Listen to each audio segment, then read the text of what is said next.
খুনি হাসিনার কাছে বিগত 16 বছর কিছু প্রত্যাশা করিনি। 25,000 টাকা দিয়ে একটা পরিবার কিভাবে চলা সম্ভব, এই জবাব আসলে বাংলাদেশে দেওয়ার মতো কেউ নেই।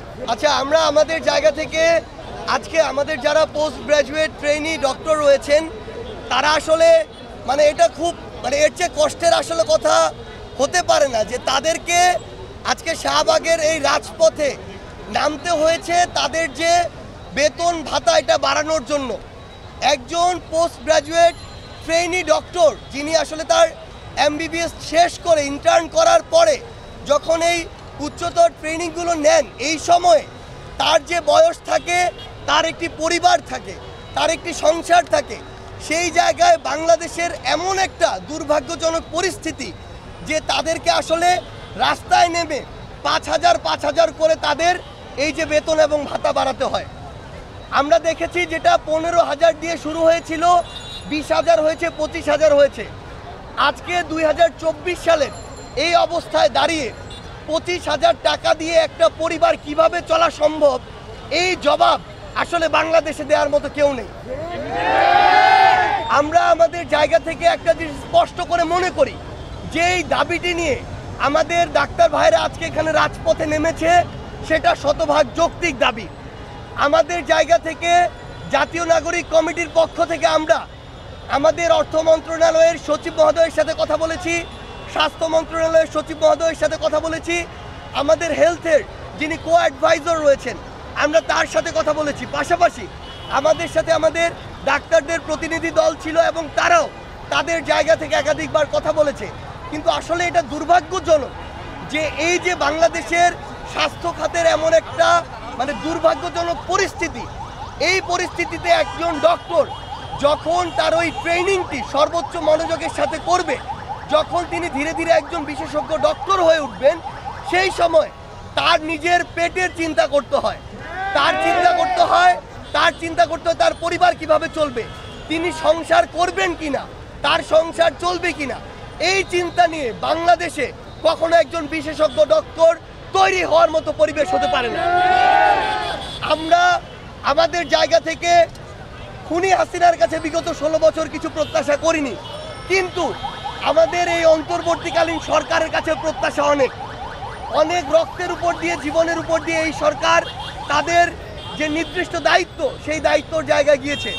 আমরা আমাদের জায়গা থেকে স্পষ্ট করে শুধু একটি কথাই বলি, আমাদের যারা ট্রেনি ভাইরা রয়েছেন, বোনেরা রয়েছেন, তাদের সাথে একাত্মতা ঘোষণা করে স্পষ্ট করে একটি কথাই বলি, আমরা তাদের এই দাবিটিকে যৌক্তিক মনে করছি এবং তাদেরকে অন্তত নবম গ্রেড সমমান সুযোগ সুবিধা সম্পন্ন যে সকল সুযোগ সুবিধা রয়েছে এবং ভাতা রয়েছে সেগুলো যেন অবশ্যই প্রোভাইড করা হয়।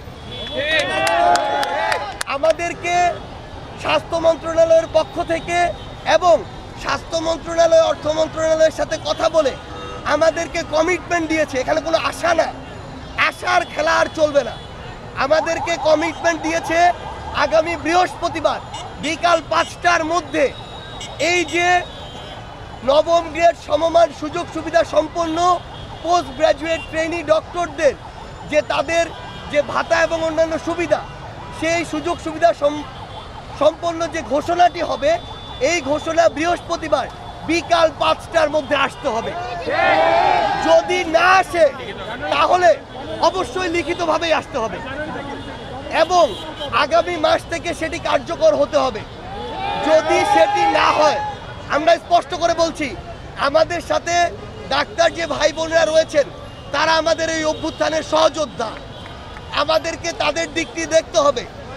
যদি এই বৃহস্পতিবার বিকাল 5টার মধ্যে এটি না হয় তাহলে আমরা কথা দিচ্ছি আমরা তাদের সাথে একসাথে রাজপথে নামব। আমরা শুধু একটি কথাই বলতে চাই যে যৌক্তিক বিষয়গুলো রয়েছে এগুলোতে যেন আর কোনোভাবে হাইকোর্ট দেখানো না হয়। আমরা অন্তর্বর্তীকালীন সরকারকে অনুরোধ করব আমাদের পোস্ট গ্রাজুয়েট ট্রেনি ডক্টর যারা ভাই বোনেরা রয়েছেন তাদের সাথে আসলে এই 25,000 টাকার নামে এই বয়সে দেশের এই পরিস্থিতিতে যে বিষয়টি হচ্ছে এটা এক প্রকার অন্যায় এবং এই অন্যায় এবং এই নির্যাতনের আসলে শেষ হওয়া প্রয়োজন। একজন ডক্টর যেন সুস্থ মস্তিষ্কে ন্যূনতম একটা স্ট্যান্ডার্ড লাইফ লিড করে তার পরিবারকে নিয়ে চলে ওই ট্রেনিংটি নিতে পারে। এবং বাংলাদেশ থেকে এই যে মানে আসলে আমরা ভালো ডক্টর তৈরি হওয়ার পরিবেশ দিচ্ছি না, আর আমরা কিছু হলে দেশের বাইরে দৌড়াচ্ছি।